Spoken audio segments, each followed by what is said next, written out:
이재명 정부의 인사는 이제 시작입니다. 인사가 만사. 이재명 정부 인사를 좀 더 살펴보겠습니다. 정치부 강용호 기자입니다. 강 기자, 이재명 정부의 첫 총리 상징이 매우 클 텐데 김민석 의원이 지명된 이유 어디에 있을까요? 네, 김민석 국무총리 후보자는 잘 네. 알려진 대로 새로운 친명, 즉 신명계의 핵심 중 핵심으로 꼽힙니다. 지난 총선에서 상황실장을 맡아서 압승을 이끈 것을 시작으로 이 대통령의 두 번째 당대표 임기 동안 수석 최고위원을 맡기도 했습니다.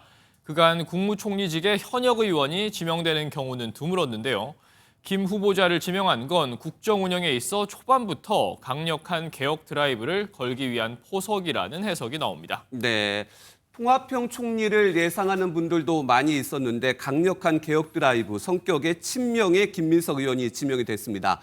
총리의 성격도 여러 가지로 규정을 하는데 이재명 대통령은 책임 총리제를 거론한 바 있죠. 네, 이 대통령은 후보 시절에 개헌안을 밝히면서 책임 네. 총리제 구상을 밝힌 바 있는데요.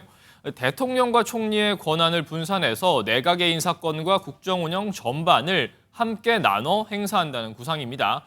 김 후보자는 의원직까지 유지하고 있는 만큼 이 내각과 국회를 오가며 책임 총리로서 더 많은 권한을 행사할 가능성이 점쳐집니다. 네, 국무총리에는 그럼 친명 핵심이 지명이 됐다면 통합형 인사도 있었습니까?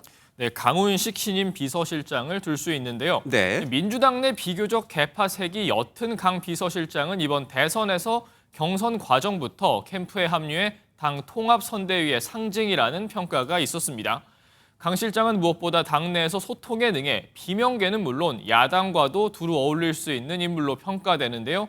대통령실 인선의 세대를 넓히는 차원도 작용한 것으로 보입니다. 네.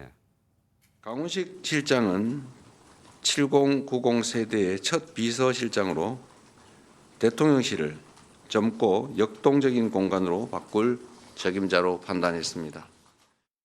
네, 야당과 교류할 수 있는 통합형, 적합형 인사다 이런 얘기가 있는데 앞으로 인사는 많이 남았습니다. 어떤 함합형들이 있을까요? 네, 오늘 비서실장에 이어서 국가안보실장 그리고 정책실장까지 발표가 되고 나면 이른바 3실장 인선이 마무리되는데요. 그렇죠. 초대 정책실장으로는 이 대통령의 40년 지기이자 정책 멘토로 꼽히는 이한주 민주연구원장이 거론됩니다. 이 내각에서도 일부 주목할 만한 인선이 있는데요. 우선 초대 경제사령탑을 맡을 경제부총리 자리엔 구윤철 전 국무조정실장을 비롯해 이호승 전 대통령 정책실장, 김태년 더불어민주당 의원 등이 거론됩니다. 앞서 이 대통령이 민간인 출신 국방부 장관을 거론한 점도 관심사인데요.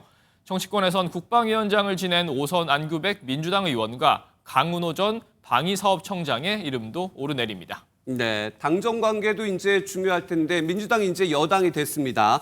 앞으로 새 원내대표를 선출한다고 하는데 누가 유력한가요? 네, 민주당은 오늘 13일 새 원내대표를 선출하는데요. 이번 원내대표직은 이재명 정부의 첫 원내대표라는 점에서 상당한 무게감이 실릴 수밖에 없습니다. 특히 이제 여당이 된 만큼 당정협의회의 키를 진다는 점에서 역할이 더 크다고 볼 수 있는데요. 이 후보군으로는 김병기, 김성환, 김영진, 서용교, 조승래 의원 등이 오르내리는데 이 정도의 차이는 있어도 모두 친명으로 분류되는 인물입니다. 네. 특히 이번 선거부터는 현역 의원뿐 아니라 당원 의사도 20% 반영이 되는데 각 후보들은 모두 이재명 정부의 성공을 내걸고 치열한 경쟁을 벌일 전망입니다. 네, 앞으로 이재명 정부의 내각도 살펴보겠습니다. 지금까지 정치부 강용호 기자였습니다. 고맙습니다.